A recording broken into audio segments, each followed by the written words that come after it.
que la ley está escrita en el corazón del hombre. No es un libro. Nosotros tenemos la bendición de tener una recopilación, la cultura judía. Estamos viajando al pasado. Tenemos la bendición de tener una recopilación en ese momento de 5 escritos claves o de 39, cuando ya estaba prolongada a lo que llamaban ellos los 613 preceptos. Entonces tenían la posibilidad de tener un compendio de conocimiento, a lo que ellos llamaban la ley, pero Pablo les está diciendo, eso no nos permite institucionalizar la fe, porque Dios, el Creador, arregló esto con toda la humanidad, y esto va más allá de las fronteras de los judíos y del propio Israel. El ser humano tiene inscripto en el corazón la ley de Dios. Ahora la pregunta que nosotros nos hacemos, ¿estamos de acuerdo? Porque eso es absoluto, está escrito con claridad. Ahora, ¿qué es lo que tenemos escrito usted y yo en el corazón? Recuerde que él está hablando, ¿no?, de la ley de Dios que ellos conocían. En ese momento era ni más ni menos, ¿sí?, que lo que conocemos como la Torá. Pero luego se va a prolongar, se va a hacer más grande, ¿no? Ya en la era cristiana se va a anexar todo lo que conocemos respecto a la vida de nuestro Señor Jesucristo y demás. Pero lo que yo quiero que usted piense y que se haga una pregunta y lo filtremos sencillamente por el sentido común es lo siguiente. Estoy hablando de la humanidad, no estoy hablando ni siquiera de los occidentales ni de una parte del planeta. Estoy hablando de toda la humanidad, de los que fueron, de los que eran en ese presente y de los que habían de venir, que somos nosotros. ¿Qué tenemos inscrito en el corazón? ¿Podemos decir que en nuestro corazón, que tenemos la ley escrita de Dios, tenemos una Biblia? Los seres humanos en todo el globo terráqueo, cuando decimos que tenemos la ley escrita de Dios, ¿tenemos una Biblia en nuestro interior? Piensen. Quiero que piense por un momento, porque la ley de Dios la tenemos en el corazón. Pero mi pregunta es, ¿tenemos una Biblia ya que tenemos la ley de Dios en el corazón? Piense. Piense y hable. ¿No? Recuerde que acá estamos interactuando, no estamos... Yo quiero que piense, porque sería lógico que, o sea, suena lógico que dijéramos entre nosotros, en Occidente, donde la Biblia es algo supremo, dijéramos, tenemos una Biblia en el corazón. Pero recuerde que nosotros somos un porcentaje muy bajo de la población mundial. Y el resto de la humanidad, ¿sí?, desde la zona Medio Oriente hasta el Extremo Oriente, ¿qué tienen en el corazón? ¿También tienen una Biblia? Quiero que piensen conmigo, escuchen lo que voy a... Yo estoy saliendo bien por acá, ¿no? Ah, ok, perfecto. Yo quiero que piensen en esto. Pablo dice que por instinto sale ese conocimiento que tenemos a rajatabla todos los seres humanos. ¿Me está comprendiendo? Ahora yo quiero que piensen por un momento. Quiero que piensen, a ver cómo lo puedo explicar. Venga un hombre, porfa, venga algún varón. Ven, porfa. Ven un momento. Quiero que te pares acá. Necesito dar un ejemplo para que usted pueda ver. Él simboliza una generación. Voy a hablar de una generación contemporánea a Pablo. Sabemos de que él tiene la ley escrita de Dios, pero sabemos que no tiene una Biblia. Sabemos que tiene una Torá. Lo que Pablo está diciendo, ¿por qué? Porque la Biblia no se ha escrito. Lo que tenían ellos era la Torá. Y acá sabemos de que la Torá está acá. ¿Sí? Pero quiero que ojo, no lo estoy asegurando, estoy dando a entender lo que creo que quiere decir Pablo. Que acá hay una Torá. Quiero que venga otro hombre. Ven, porfa, párate acá. Pero vamos a hablar luego de la era postcristiana. Nosotros, cuando leemos lo que se escribió en esta era, nosotros damos por hecho de que ya contemporáneamente nosotros, él es parte de nuestra generación, tenemos ahora una Biblia. Quiere decir que ya nosotros mismos tenemos una especie de contradicción, porque los precristianos tienen solo la Torá, porque no existe la Biblia, los post-Cristo tienen una Biblia. Entonces la pregunta tengo que volver a preguntar, ¿de verdad él tenía esta civilización una Torá dentro de él? ¿Y esta generación presente una Biblia? O sea que Dios a los que nacieron primero les metió una Torá, a los que van a nacer después les mete una Biblia. Entonces la ley de Dios no es lo que nosotros creemos. Déjenme que me voy dando a entender. Silvia, quiero que en el momento que algo no se entienda, quiero que ustedes me digan, esto no se entienda, aclárenlo. ¿Me siguen, no? Quiero que piensen por un momento. El hombre que está escribiendo parado en esta generación y dice, tenemos la ley escrita de Dios. Ellos dan por hecho, mientras lo escuchan, como nos pasa a nosotros cuando hablamos de la ley de Dios, damos por hecho que están hablando de la Biblia. Y ellos dan por hecho de que están hablando de la Torá. Pero ahora que están las dos generaciones, las traemos a nuestro presente, sabemos de que no puede estar hablando ni de la Torá ni de la Biblia, porque si no, uno de los dos generaciones no tiene la ley de Dios. Entonces esta generación no la tenía completa, ¿sí? Si estuviéramos hablando de que la Biblia es un compendio de la ley de Dios más completa, o la ley de Dios, la presente, la actual, tiene algo que esta otra no tenía. Entonces, ¿qué es lo que quiero decir con esto? Para que no simplifiquemos el evangelio y entendamos la magnitud de lo que tenemos. Cuando ellos se refieren a la ley de Dios, por supuesto que Pablo entiende que está hablando de la Torá, porque la Torá contiene la ley de Dios, pero no toda la Torá es la ley de Dios. La ley de Dios está dentro de la Torá, está dentro de la Biblia y está en otros ambientes también.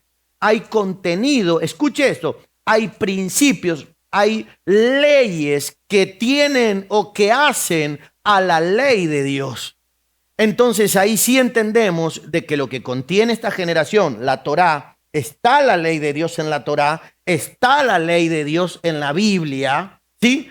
Pero no todo lo que aparece en ambos documentos son absolutamente la ley de Dios. ¿Qué quiero decir? Escuche, si para esto no hay que ser un erudito, solo hay que aplicar un sentido que se llama el común.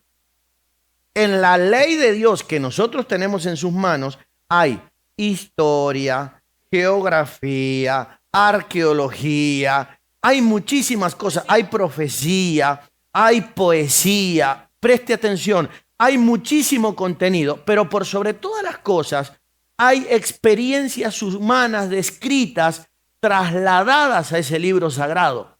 Entonces uno dice, ok, la Torá tiene más o menos el mismo contenido, la Biblia tiene lo mismo.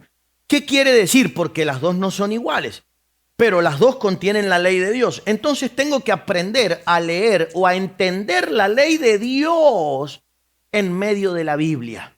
Porque lo que a nosotros nos ha separado, lo que ha creado la confusión, no es la ley de Dios que contienen estos libros sagrados, sino todo lo que de alguna manera se desprende de la interpretación de la misma, la forma en la que se cuenta, porque se cuenta en diferentes eras. Eso es lo que ha sido malinterpretado y ha terminado siendo en la mente humana una confusión. Entonces, ¿en qué consiste el evangelio? Quiero que piense conmigo. Sabemos de que hay una Torá y la Biblia tiene una parte de la Torá. No toda la Torá está en la Biblia, pero hay una parte de la Torá en la Biblia. Y nosotros la tenemos. Yo tengo que aprender a leer, y de ahí donde viene mi mensaje. Yo dije, tenemos que aprender la Biblia de una manera más práctica, de una manera más didáctica.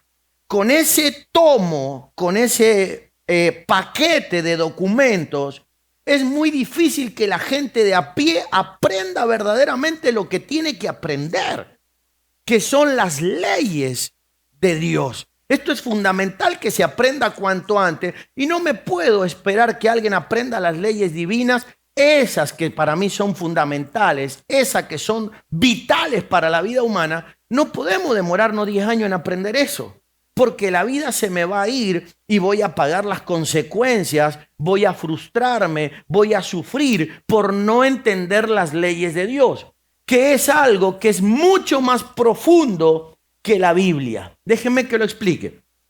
Cuando nosotros analizamos todos los sistemas educativos del mundo, por ejemplo, los japoneses dicen, no podemos seguir nosotros enseñando en la primaria, en la secundaria, de entre 10 a 15 materias, porque luego cuando la persona va a desarrollar su oficio solamente va a utilizar entre el 10 y el 15% de lo que le hemos enseñado.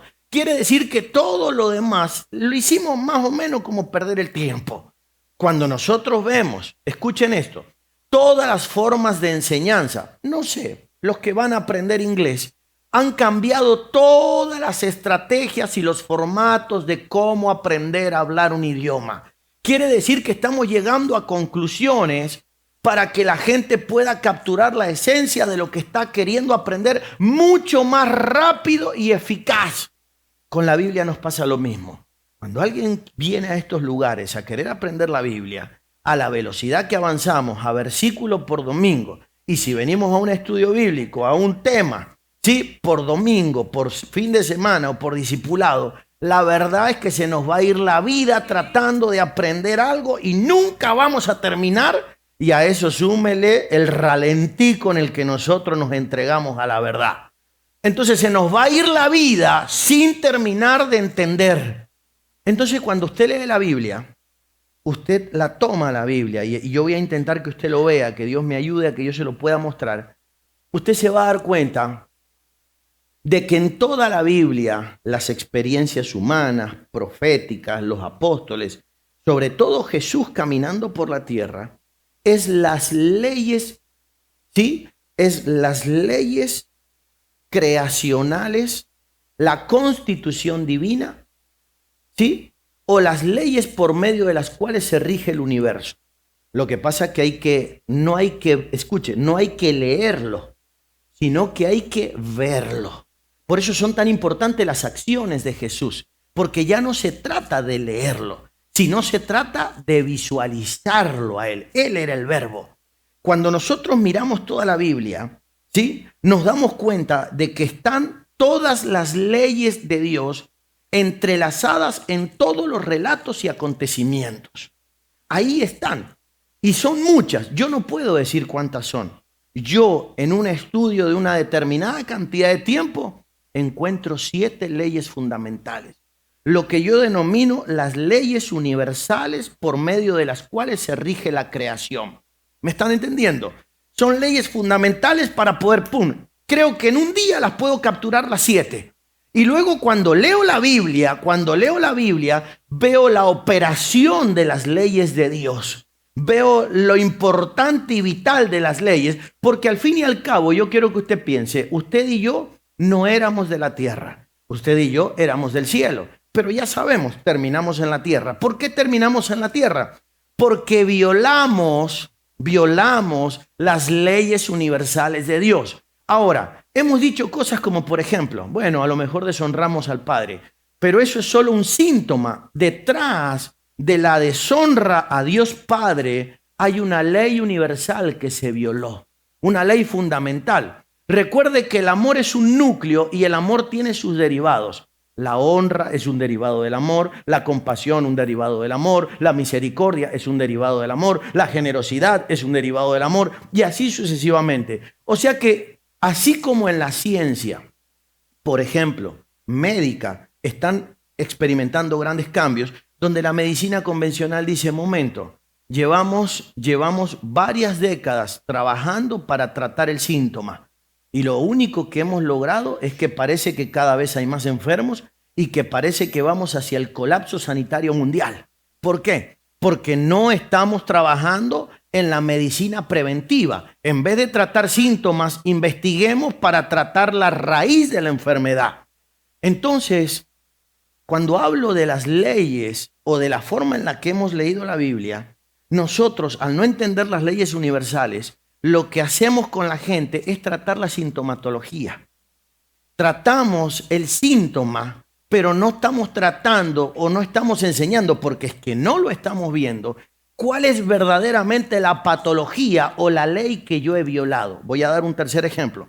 Imagínense por un momento de que estuviéramos en una cárcel y de repente hemos violado una ley, ¿sí? Una ley del Código Penal Procesal Mexicano. Y claro, yo no sé cuál es la ley que violé. Para eso me tiene que asistir ¿quién? Un abogado.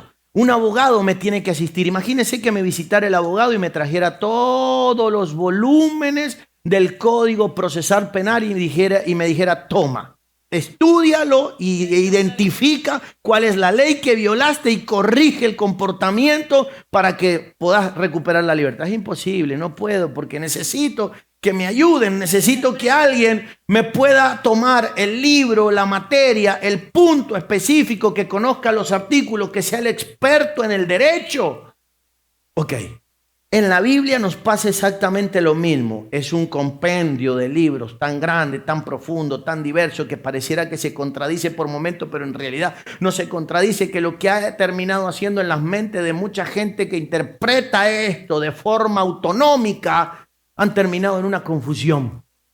Entonces, ¿qué es lo que necesito entender? Necesito entender que toda la Biblia trata de la experiencia de hombres y de su relacionamiento con las leyes universales de la creación, las que menciona él. Aún los gentiles, quienes no cuentan con la ley escrita de Dios, muestran que conocen esa ley cuando por instinto la obedecen, aunque nunca la hayan oído. Entonces eso está dentro de nosotros y es algo profundo. Voy a dar un ejemplo. Gracias, papá. Tomen asiento. Déjenme explicar algo. Diga conmigo 7 leyes fundamentales. 7. Voy a intentar, no creo que pueda, porque me quedan 24 minutos, ¿no? No, yo veo 24 ahí, ¿qué es eso? No, dice 24, pero no sé si es que va el reloj, viene. Estamos descontando, me quedan 24 nada más. Miren, escuchen esto. Déjenme explicar esto. Pero quiero explicarle algo. Yo llevo 25 años estudiando la Biblia y estudiando un montón de cosas. Pero nunca había visto una forma tan sencilla de entender algo que denominamos la verdad. Y cuando entendemos esto nos damos cuenta que esta no es una verdad de los evangélicos. Esto es una verdad universal.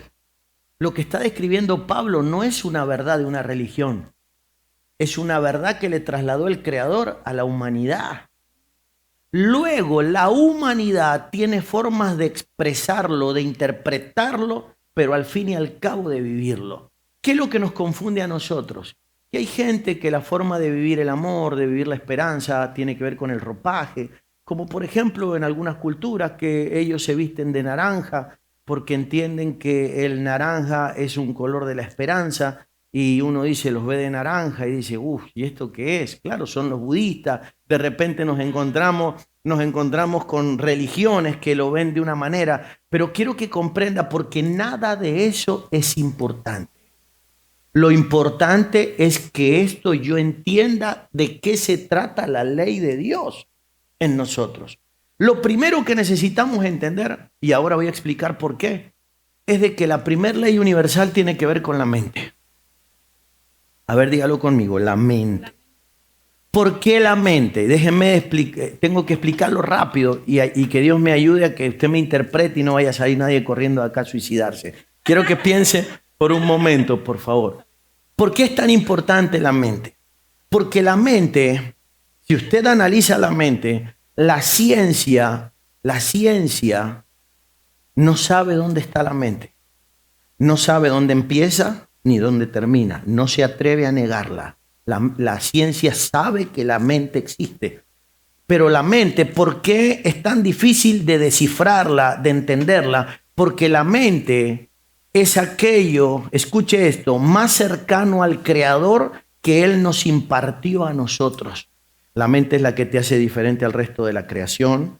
La mente es la que te hace diferente al resto de los animales. La mente es la que nos hace absolutamente diferente entre todos nosotros. La mente es un campo, es un universo desconocido. La mente es determinante, a tal punto que la propia Biblia nos dice a nosotros que tenemos que tener la mente de Cristo. La Biblia dice que nosotros nos dieron esa mente en algún momento. ¿Qué es lo que es la mente? Déjenme que lo explique de alguna manera para que lo podamos entender. ¿Qué pasa si nosotros tomáramos un teléfono, por ejemplo, no sé, un teléfono de la década de los 2000, de los principios de los 2000, que fue una tecnología extraordinaria, como BlackBerry? ¿Se acuerdan de los BlackBerry? Y usted viniera con un BlackBerry y quisiera tener WhatsApp. y quisiera descargar todas las aplicaciones que hay hoy en día, no sé, imagínese todas las que quiera. Y de repente usted quiere, pero es algo que fue bonito en su momento, hace 20 años, pero de repente hoy día se da cuenta usted que está obsoleto, ¿o no? Está obsoleto, por más que usted lo actualice de la forma que sea, está obsoleto. No puede contener toda la información nueva. Y no han pasado un siglo ni medio siglo. Le estoy hablando de algo que entre 15 y 20 años. Entonces la mente es como el dispositivo, escuche, que se tiene que mantener constantemente en el tiempo actualizado para poder recibir y para poder establecer las actualizaciones que Dios, el Creador, está bajando en el tiempo. O sea, la mente es lo único que me puede mantener actualizado verdaderamente. La mente. Entonces ahí es donde tiene que haber neuroplasticidad. Ahí es donde tengo que ser dinámico mentalmente. Ahí es donde tengo que hacer un esfuerzo superior para poder mantenerme actualizado. Por eso es que Pablo dice claramente de que nosotros tenemos que de alguna manera hacer el esfuerzo para mantener renovado el espíritu de nuestro entendimiento, nuestra mente, fundamental para que podamos entender todo lo que de alguna manera Dios quiere mostrar, porque acabamos de ver con dos ejemplos puntuales de que las leyes de Dios siempre han estado en el hombre, pero va cambiando en la forma de servirlo. ¿Me comprende? Es como si se tratara de trigo, pero en una época se servía de una manera, se amasaba de otra manera y se horneaba de una manera más tradicional, pero ahora vemos nosotros horno rotativo, ahora vemos nosotros microondas, ahora nosotros vemos cámara de maduración, ahora vemos nosotros artefactos para madurar el pan y demás y todo lo que usted se puede imaginar. Pero cuando usted lo mira en la fibra más íntima, es lo mismo. Si nosotros miramos la condición, escuche, porque lo que voy a decir ahora no es fácil, pero si nosotros miramos la evolución humana en todos los sentidos de la vida, escuche esto, todo lo que tiene que ver con la alimentación, incluyendo la palabra de Dios, que es parte de nuestra nutrición del alma y del ser, todo ha sido adulterado para mal. Todo ha sido alterado genéticamente. Entonces tenemos que llegar a una conclusión muy sencilla. Lo que ellos comían a nivel ley de Dios en aquella época no tiene nada que ver con lo que comemos nosotros hoy. ¿Se entiende? Ha experimentado un cambio que en un momento pensábamos que era para mejor, pero en realidad no lo es. ¿Qué es lo que está haciendo? Analicemos las corrientes mundiales. ¿Qué están haciendo las corrientes mundiales? De repente encontramos todas las posibilidades de medios de transporte, tanto los vehículos, las motos, la bicicleta, el monopatín y todo lo que nos podamos imaginar, hasta el dron en esta era. Pero de repente nos encontramos con que la ciencia se ve, escuche esto, se ve en la necesidad de llevarnos nuevamente al pasado. Hace unos días vengo de Dinamarca ahora y de repente me llamó poderosamente la atención porque tuve que salir del aeropuerto, tuve un desencuentro ahí, tuve que irme al hotel, entonces me pongo a conversar con la gente, me dice, ahí estamos, pero le digo, ¿a cuánto estoy del hotel? Me dice, está a 4 minutos del hotel. Entonces digo, ¿cómo hago? Pero yo andaba con la mochila. Entonces digo, ¿cómo hago para irme? Empiezo a mirar, me dicen para tomar un taxi por allá, y me dice alguien, ¿pero por qué no va en bicicleta si son 500 metros? Y digo, ¿y dónde hay bicicleta? Ahí está lleno miro así, miles de bicicletas. Entonces me empiezan a contar, acá ya no andamos en coche, andamos en bicicleta. O sea, ¿y por qué estamos retrocediendo? Porque el gobierno está en un plan profundo, porque están entendiendo de que tanta tecnología, tanta tecnología para facilitarle a la gente, al ser humano, la vida, en vez de hacerle bien, le ha terminado haciendo mal. Todo esto, escuche, todo esto que nosotros vemos, miren cuántas versiones tenemos de la Biblia ahí. Todo esto que parece que nos va a ayudar a que nosotros leamos y lo que ha servido de alguna manera en la mente de muchos, no de todos, porque hay una minoría que para nosotros es una bendición y ya van a entender por qué, porque tiene que ver con el corazón. Pero en la mayoría tenemos que reconocer qué es lo que ha hecho toda esta facilidad de conocimiento. ¿Qué ha hecho? Ha confundido profundamente, una confusión. Ahora, para que no perdamos más el tiempo, piense conmigo, entramos en la primera ley universal. creo profundamente que hay 7 leyes universales fundamentales que yo tengo que conocerlas para que de alguna manera yo pueda entender el formato y el designio de la vida. Y lo primero tiene que ver con la mente. Si yo no trabajo mi mente, si mi mente no se vuelve dinámica, si mi mente no vuelve a darle lugar, escuche esto, a todos los sentidos, número 1, los sentidos naturales, los sentidos álmicos, que dependen del alma, y los sentidos espirituales, entonces yo no puedo tomar las herramientas de Dios para verdaderamente entender cómo funciona todo esto, porque voy a ver las cosas de manera natural y las voy a ver a las cosas de manera literal. Entonces necesito entender que tengo capacidades. Acabamos de mencionar un sentido. ¿Cuál era el sentido? El común. El sentido común, que es una capacidad intrínseca que te ha dado el Creador para pesar determinadas cosas y para poderlas entender. Voy a darle un ejemplo. Mire cómo le funcionará a usted el sentido común. Que cuando nosotros leemos determinadas cosas en la Biblia, hay cosas que no nos cierran. ¿Alguien ha leído alguna vez determinada cosa que uno no le cierra? Veníamos hablando de algo, nosotros recién en el coche, que no lo voy a mencionar, lo leímos, ¿nos cierra lo que leímos? No nos cierran. ¿Y qué es lo que ocurre? Escuche, cuando yo sé que estoy sano, cuando yo tengo una capacidad natural dada por el Creador para escudriñar determinadas cosas, valorar determinadas cosas, sopesar determinadas cosas, que eso no es pecado. ¿Me está siguiendo? El problema es cuando yo me como las cosas sin una conciencia de lo que estoy haciendo. En piloto automático. ¿Me comprende? Nos puede pasar en cualquier ámbito de la vida que las cosas las hacemos en piloto automático. Me dicen A, B, C, D y yo digo amén, amén, amén. Pero no analizo lo que estoy oyendo, no presto atención, no busco el sentido, ya que tenemos un Dios altamente lógico y razonable. ¿Por qué hemos salido a decir, no, Dios ilógico, Dios no tiene razones para hacer determinadas cosas? Porque no lo entendemos. Pero cuando entendemos de que hay leyes universales por las cuales se rige la creación, ahí empezamos a entender de que Dios tiene lógica. Por ejemplo, la Biblia comienza con algo, con estas leyes. La primera palabra de la Biblia dice, en el principio, Génesis 1, en el principio creó Dios los cielos y la tierra. La palabra principio ahí es una palabra hebrea que tiene muchas connotaciones. Una de ellas es lo que yo llamo la literal, la fácil, que es la palabra tiempo. En el principio, o sea, en el tiempo, ¿sí? Del principio, creó Dios los cielos y la tierra, pero ahí no dice eso. Ahí la palabra que se utiliza es la palabra reshit, y la palabra reshit es la palabra primicia, que es la palabra principios. Entonces ahí dice, en los principios, pero no de tiempo. ¿Se entiende? Sino de conocimiento, creó Dios los cielos y la tierra. ¿Qué quiere decir esto?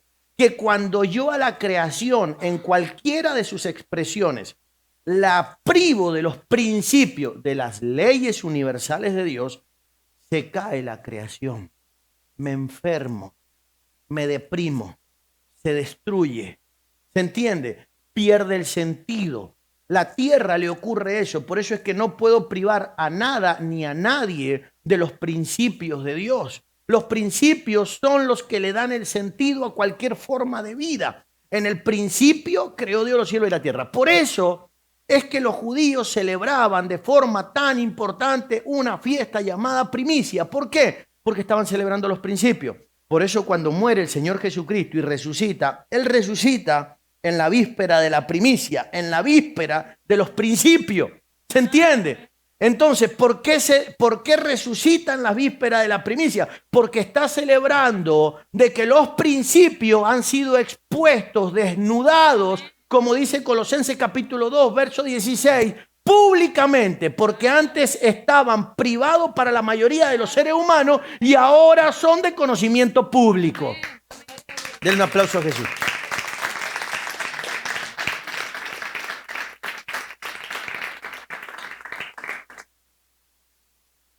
Entonces los principios son fundamentales poderlos conocer, poder entender verdaderamente cómo funcionan. Piense por un momento que el número 1 tiene que ver con la mente, porque no podemos hablar de la ley universal número 2 si no tengo la mente para poderlo contener. Voy a darle un ejemplo. Apocalipsis capítulo 17. No sé si está en el 2, hay que, no, pero empieza así. Esto para la mente que tenga sabiduría. ¿Se acuerdan? Claro. O sea, si yo no puedo contener una verdad por no haber trabajado la mente, es más o menos como salir a la vida, quiero ganarme mi sustento y me llaman para descargar un camión con bolsas de cemento. Pero claro, ¿cuánto pesa una bolsa de cemento acá? 50 kilos. Entonces me tiran una bolsa de cemento a mí y me entierran. Porque no estoy preparado para soportarla. ¿Me comprende? Quiero que, ¿no? Y no se ría porque más de uno debemos ser lo que no la podemos, ¿cierto? Entonces, y hay gente que a lo mejor, yo me lo imagino de frente que se puede unas dos por lo menos, una en cada hombro, ¿no? ¿Sí o no?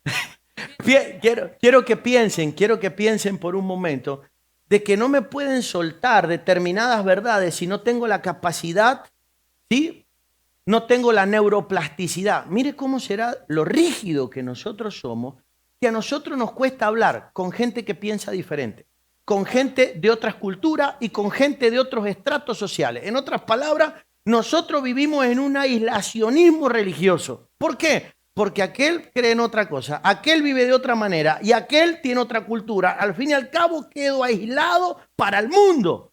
¿Y eso de dónde viene? De la rigidez mental. Nosotros deberíamos ser como un hombre, como lo describe Pablo. Con los griegos me vuelvo griego, con los judíos judío, con los gentiles gentiles. O sea, con los doctos, o sea, una habilidad y una destreza para meterse dentro de los ambientes y compatibilizar o armonizar con la gente. Miren, les voy a decir una cosa que por el bien de nosotros tiene que cambiar.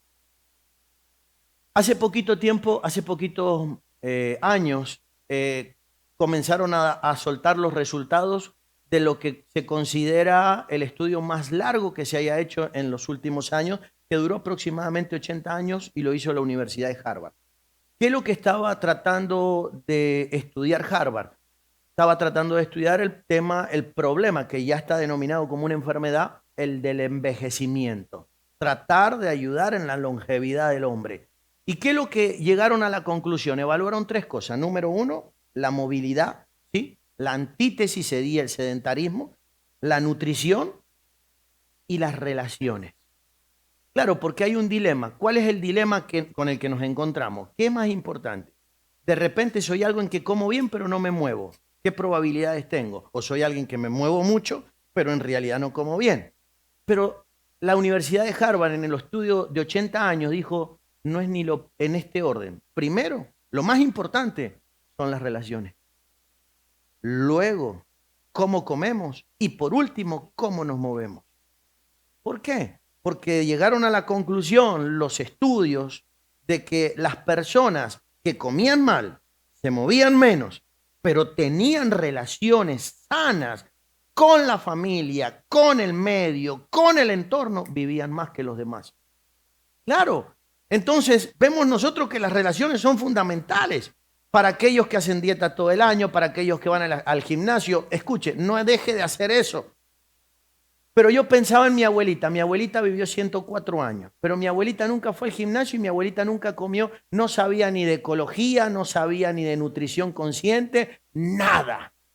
Nada. Hoy día dicen que no hay que tomar leche. Mi abuelita todas las noches se tomaba medio litro de leche antes de irse a la cama y se comía un bollo de pan de harina refinada. Y vivió 100 y pico de años. Y uno dice, ¿cómo puede ser? ¿Me comprende? Se te cae la estadística, se te cae toda la información. Pero claro, están sanos en el corazón. Sí tengo que recordar de que nunca yo a mi abuelita la escuché opinar de nadie ni de nada. Nunca la escuché hablar de forma despectiva de nadie. Lo único que la escuché hablar fue de amor, de perdón, de compasión, de misericordia. Y nunca esperó que los otros dieran el primer paso. Ella iba y daba el primer paso y abrazaba y demás. Entonces, nosotros... Ok. Yo veo que ese reloj descuenta, pero de repente aparece en vez de 34, 44. Va al revés, ¿cómo? ¿Ah? Porque recién estábamos en 24 y ahora tenemos 33. Pero sin embargo está descontando. Bueno, ok. Lo que sí yo veo que enseguida Jonathan me lo pone en rojo en vez de en blanco, ¿no? ¿Le siguen cambiando el color? Sí. Ay, con una línea roja adelante, como diciendo menos y en rojo. Ok, déjenme explicar algo. Qué importante que es que nosotros hagamos un trabajo que tenemos una responsabilidad en la mente. ¿Dónde opera la mente? La mente podríamos decir que es la cabeza del alma, la conciencia, la cabeza del espíritu. En el alma tenemos la mente, tenemos la percepción y tenemos algo fundamental que es la voluntad. Cuando nosotros observamos el plan eterno de Dios, es que su voluntad se instaure en nuestra voluntad. En otras palabras, no, escuche, en ningún caso por autoritarismo, ni totalitarismo, ni nada de eso, sino por una cuestión de amor. Porque lo mejor que me puede pasar es que su voluntad se vuelva la mía. Pero claro, ¿cómo hago para que su voluntad se vuelva la mía si no la puedo entender verdaderamente cómo funciona? Entonces necesito entender la importancia de que se pueda producir en mi mente un cambio de mentalidad.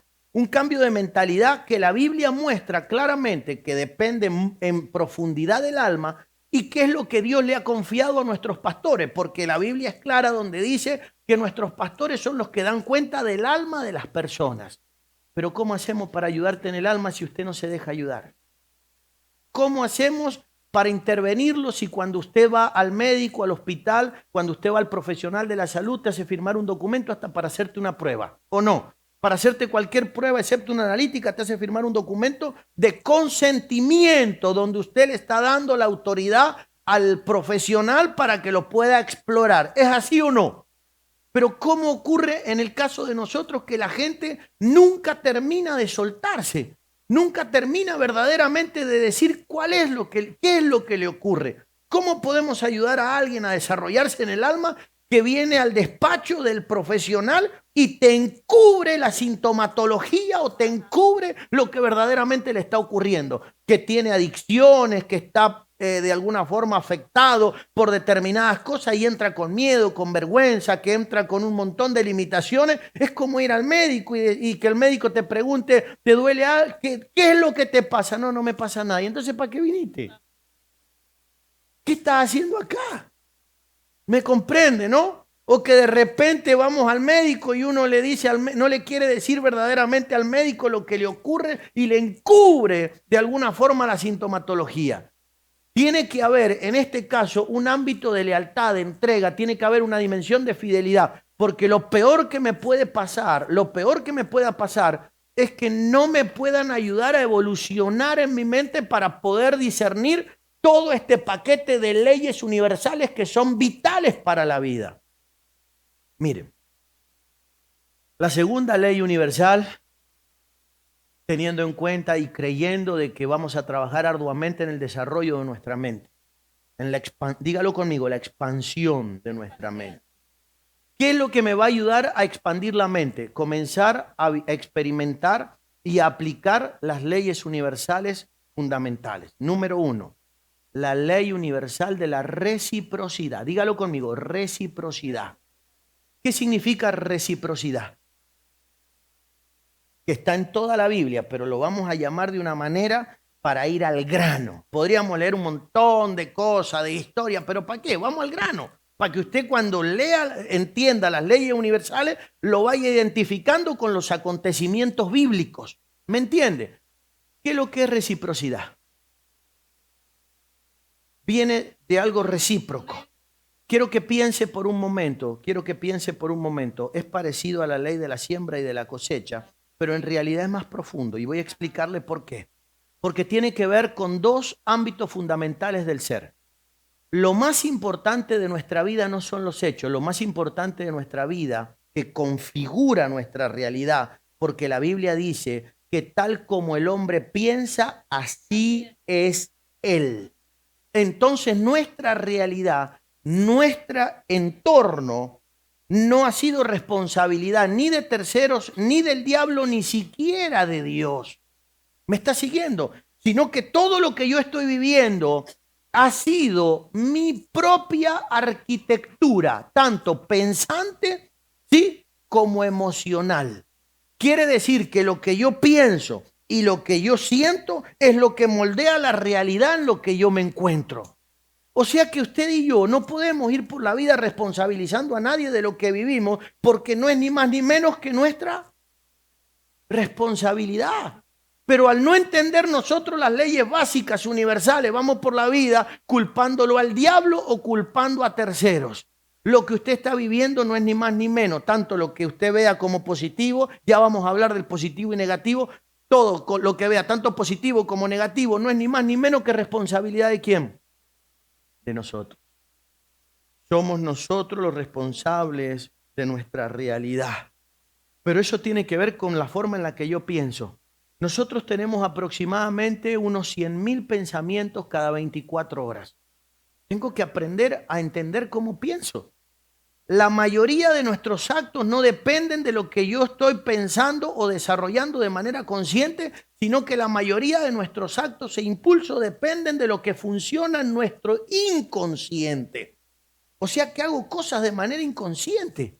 La mayoría de las cosas que hago. Y ahí es donde gobierna el miedo, la vergüenza. O sea que no somos motorizados o impulsados por el amor, sino que terminamos siendo impulsados y motorizados por emociones negativas.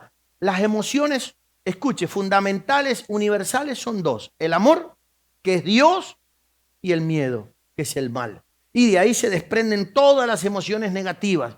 Pero la mayoría de nosotros, los seres humanos, no nos regimos por el amor, sino que nos regimos por medio de ¿qué?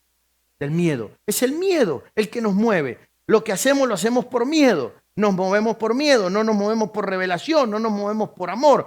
Nos terminamos moviendo por alguna emoción negativa. Y de ahí abunda todo un mundo de emociones negativas. Ahí aparece la envidia, aparecen las disensiones, las divisiones, los celos, aparece la frustración, la depresión, la angustia, la ansiedad y todo lo que podríamos, no sé, mencionar una lista interminable de emociones negativas en la vida del hombre que le terminan haciendo que el hombre pierda algo tan importante como el tiempo.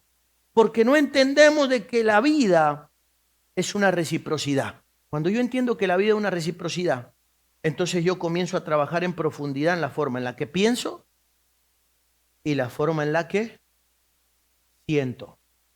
No en la forma en la que actúo, porque hay gente que no actúa mal, pero piensa mal. Por eso Jesús dijo algo cuando hablaba del adulterio. Y él dijo, o sea, le estaban preguntando que dónde empezaba de alguna manera la frontera de la consumación del adulterio. Y él le dijo, cuando un hombre mira solo, o sea, para codiciar, ya pecó con ella, ¿dónde?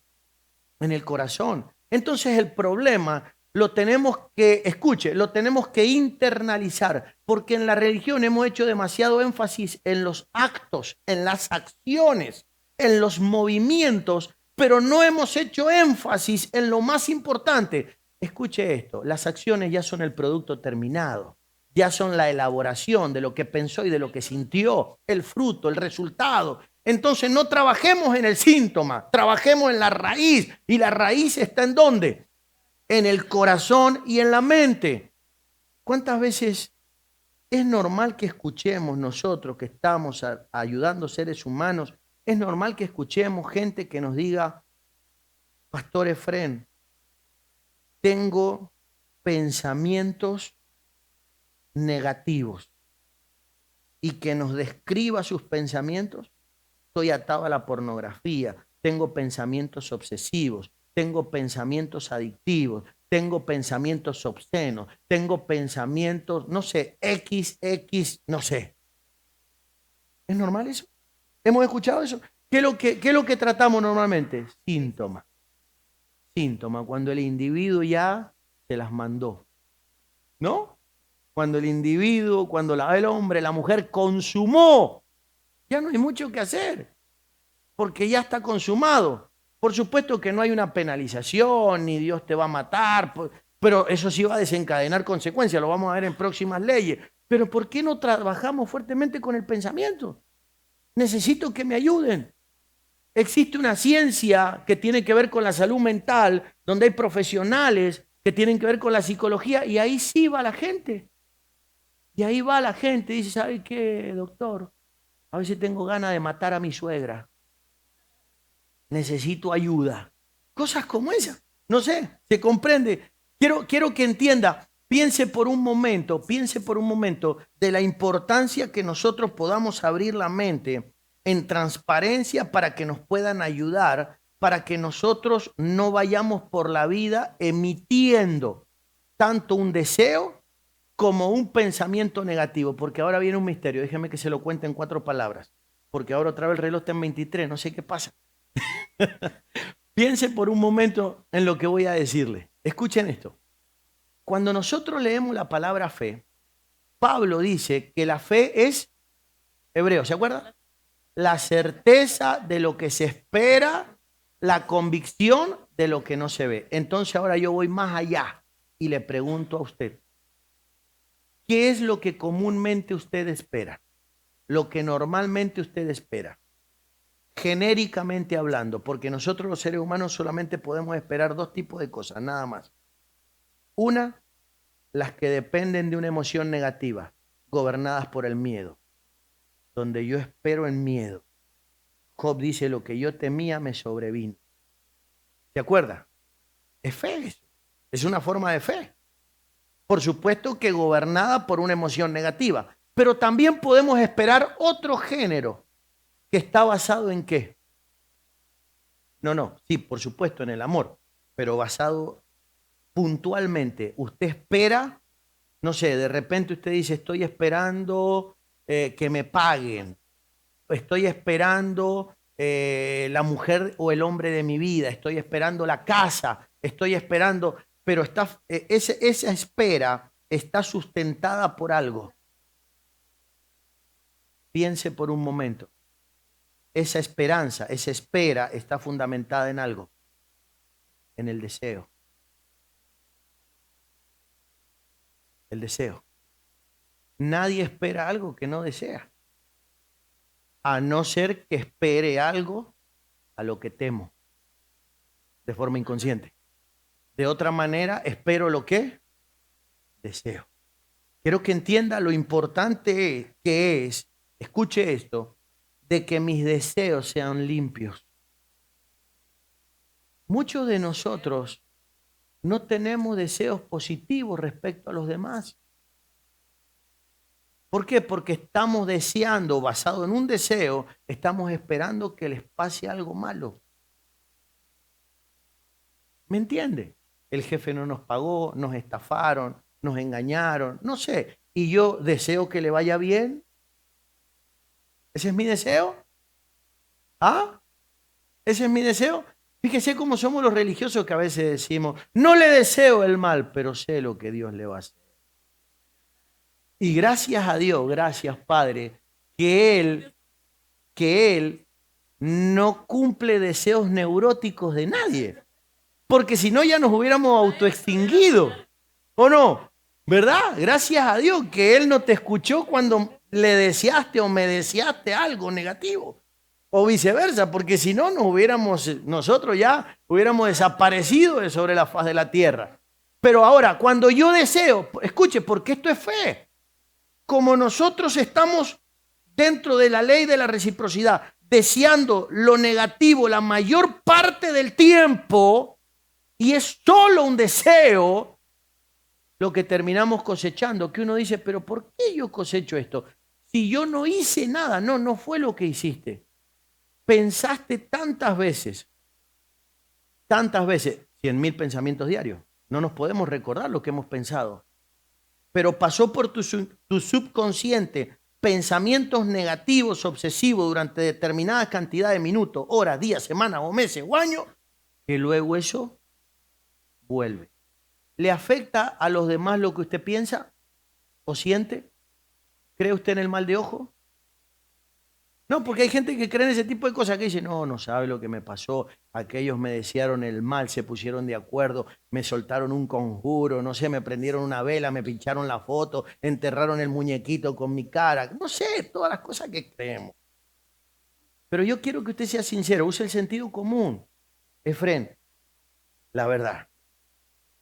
Si a nosotros, si el diablo de verdad pudiera hacer todo lo malo que hay seres humanos que nos han deseado nosotros por servirle a Dios, ¿dónde estaríamos ahora? ¿Dónde estaríamos? Entonces eso no existe. Es una idea humana, algo que reside en la mente, un distractor. Porque lo que de verdad existe, y esto lo dijo Jesús, es que nunca usted va a escuchar a Jesús diciendo, muchachos, cuidado, no se saquen foto en cualquier lado, no vaya a decir que les tomen una foto y por allá la pongan boca abajo, la metan dentro de un sapo, no sé qué, y le cosan la boca. Jesús nunca habló de eso.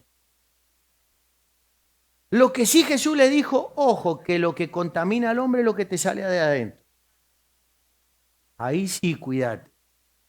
Cuídate. Y lo que dice Pablo, que del corazón. Está conmigo, ¿no? Claro, porque lo que viene a usted, lo que usted está viviendo, no es lo que terceros desean, porque también está la otra cara de la moneda. Toda la gente que nos ama, los que son papás y aman a sus hijos. De repente amas a tu hijo empedernidamente, ¿no? Y tú quieres y hasta lo imaginas, porque también nos han enseñado el poder de la repetición confesional.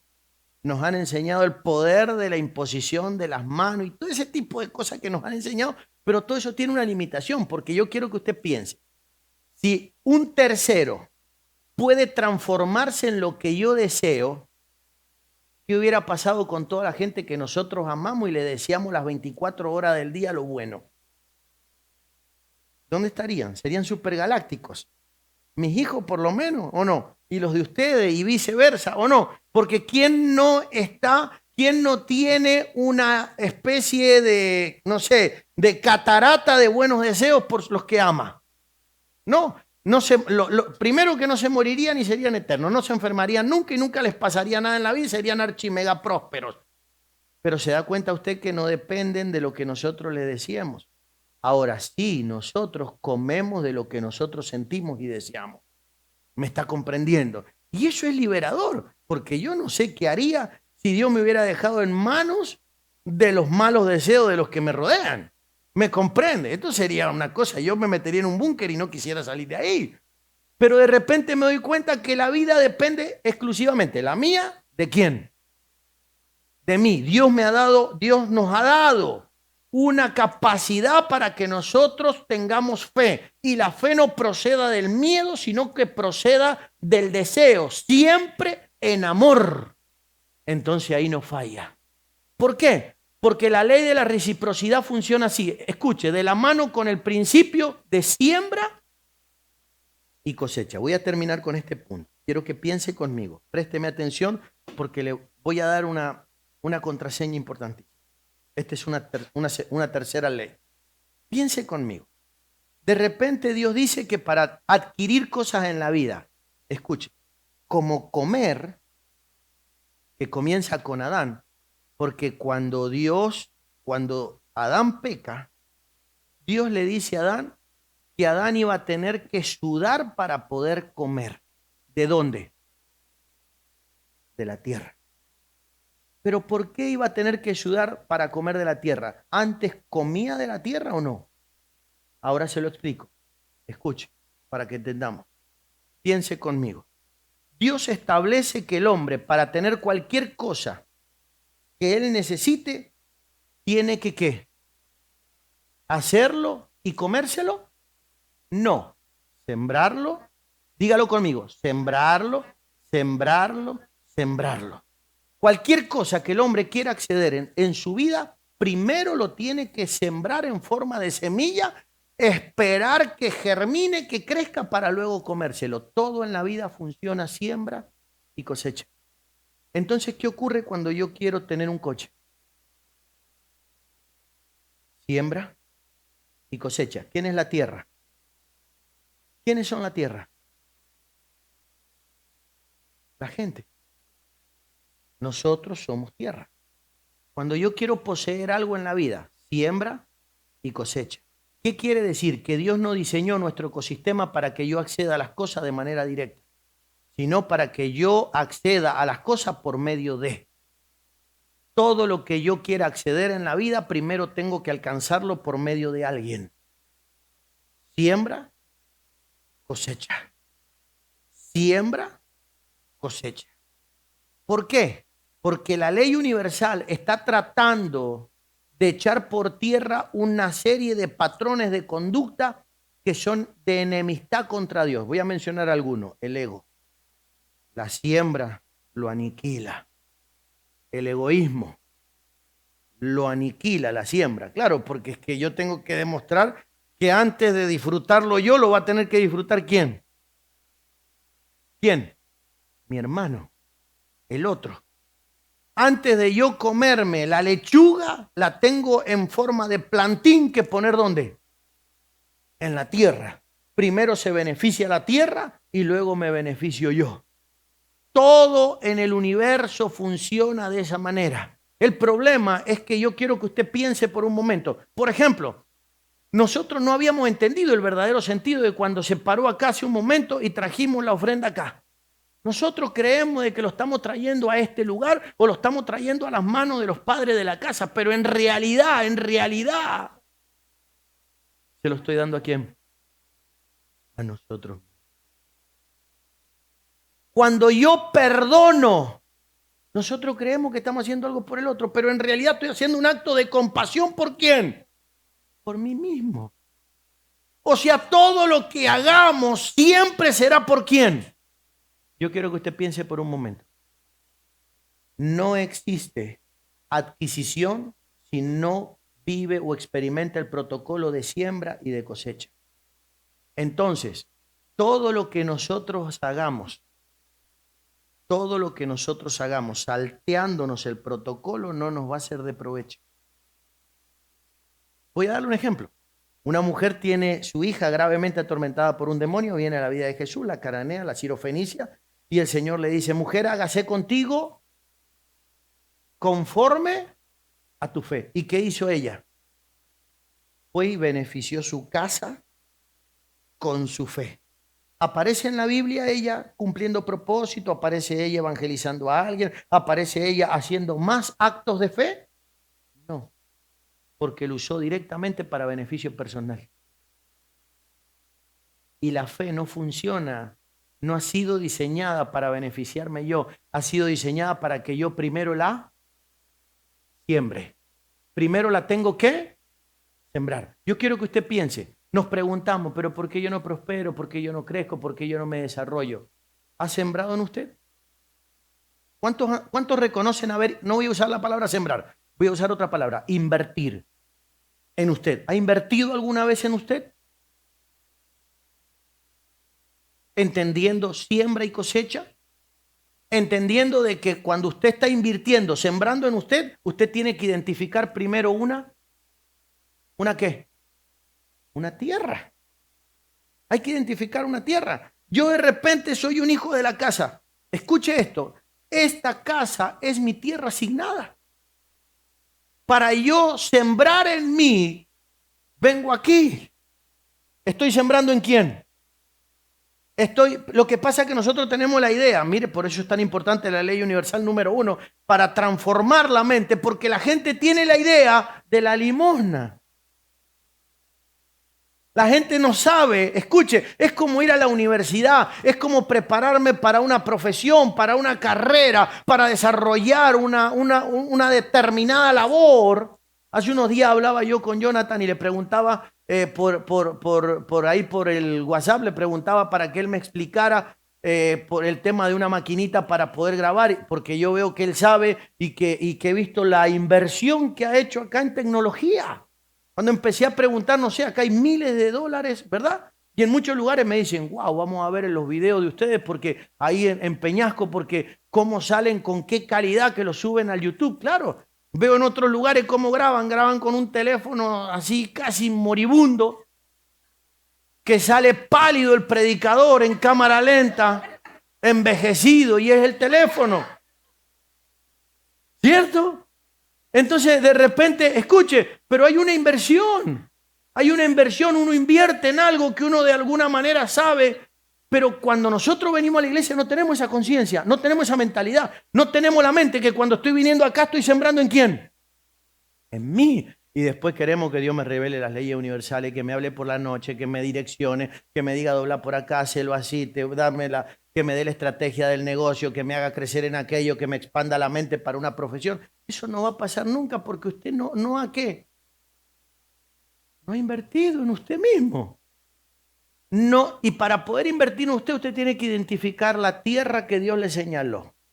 Y yo creo que a usted no le cabe duda, porque usted tampoco puede estar toda la vida. Imagínenselo al sembrador, sale a sembrar y empieza a ver, no, esta tierra no me gusta, no voy a sembrar acá, esta tampoco, se recorre todo Puerto Peñasco y el estado de Sonora y no encuentra una tierra para sembrar el individuo.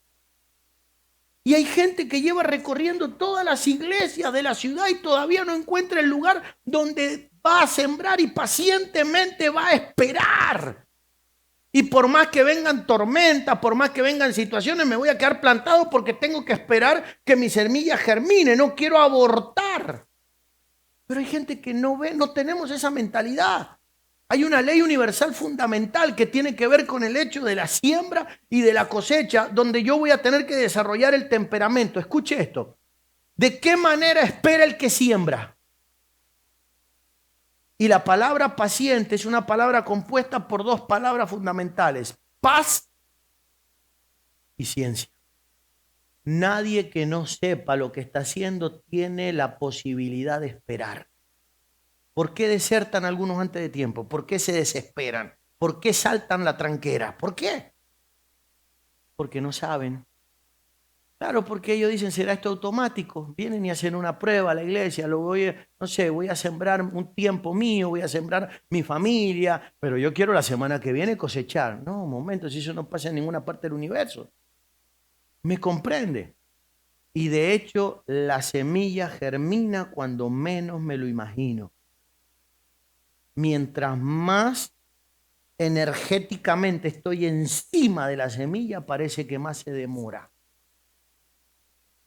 Es increíble. Tengo que aprender a mirar, no sé, ¿a cuánto les ha pasado que de repente están haciendo algo que no les gusta hacer y la hora no avanza? ¿Se puede tener control sobre el tiempo? Sí. El tiempo solo está acá. Usted está haciendo algo que no le gusta y esto no avanza. Mire, yo estoy haciendo algo que me gusta y cuando miro para allá se me terminó el tiempo. Es increíble. Y para mí han pasado 4, 5, 7 minutos. Y en realidad ha pasado más de una hora, ¿verdad? 1 hora y media. Imagínense. Ayer he hablado 7 horas en el día, en 4 reuniones.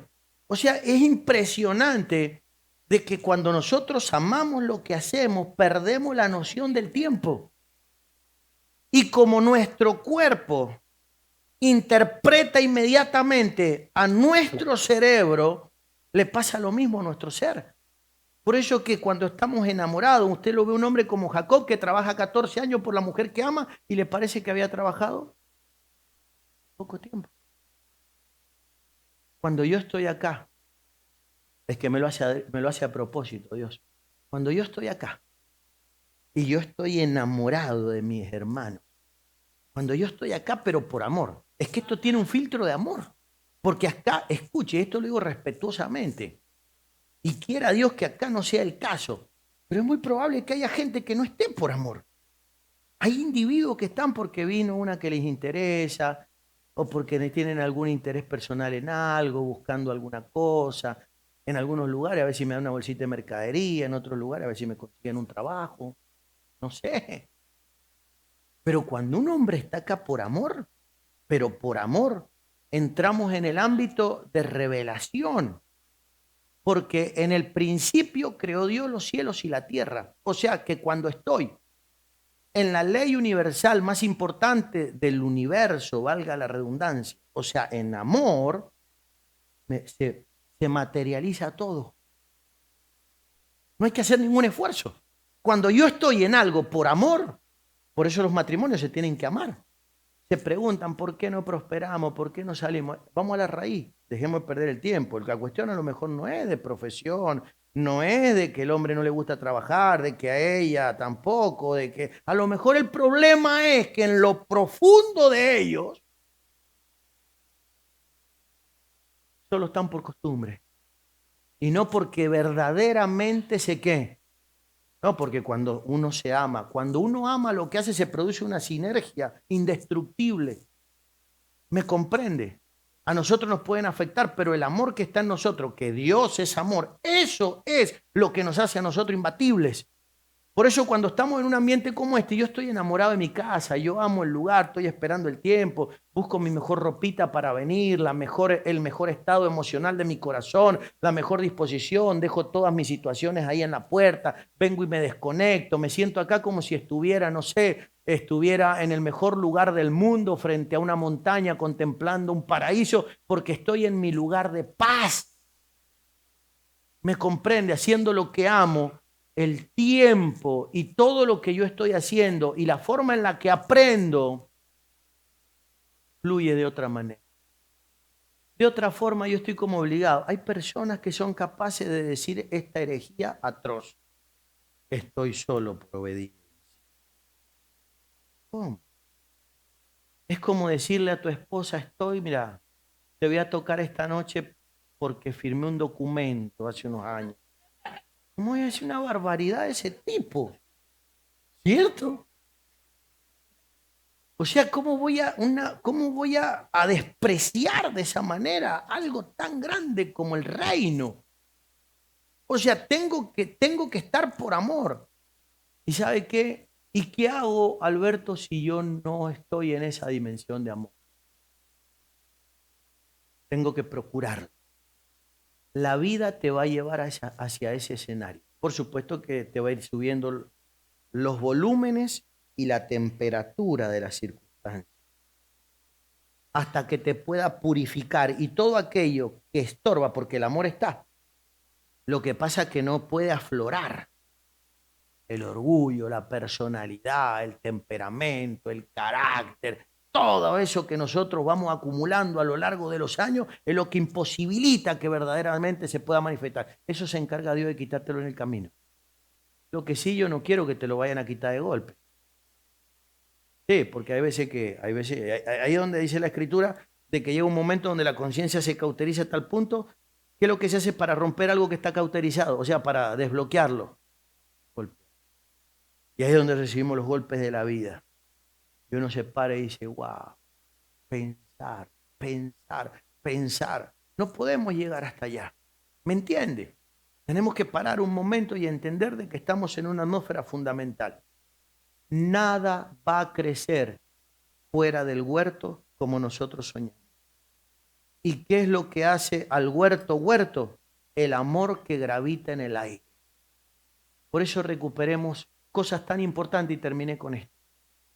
Entendiendo la ley de la reciprocidad, desde que nos levantamos algo fundamental que es una llave y se llama gratitud. Pero no la gratitud religiosa, esa que levanto las manos, gloria a Dios, en piloto automático. Gracias Señor por el desayuno, gracias Dios mío por el almuerzo. No. La más importante, la que fluye ¿de dónde? Por eso Pablo dice que tomemos las cosas, de hecho no las podemos tomar de otra manera, que no sea con acción. Si fuera verbal, él diría, tomen las cosas con palabras de gratitud. Pero en realidad cuando uno ama, lo que menos hace es hablar. Las mayores expresiones de amor de un hombre son cuando uno no habla. De hecho, yo creo que nos confundieron cuando nos dieron la capacidad de hablar, porque al principio no hablábamos. Esa es otra historia. Pero la ciencia explica claramente que hace 4.000 años nosotros hemos empezado a hablar. Y cuando empezamos a hablar, comenzamos a escribir. Y cuando Dios se movía en medio de nosotros, nos expresábamos desde una telepatía del ser, del espíritu. Por eso la Biblia dice que hablamos en lenguas angelicales, en lenguas del espíritu, misterios. Claro, pero cuando nos volvemos más como que crecemos en la oratoria, ¿no? Nos volvemos más estructurados. Dios mío, te lo suplico, te hago recordar, Padre, el Salmo tanto. ten en cuenta el versículo tanto. Y Dios dice, escúchame, Dios necesita que yo le haga recordar algo. ¿Está dispuesto a hacer un pacto de amor con Dios usted en esta mañana? Pero de verdad, perpetuo. ¿Cuánto nos ha costado eso? Un pacto de amor perpetuo.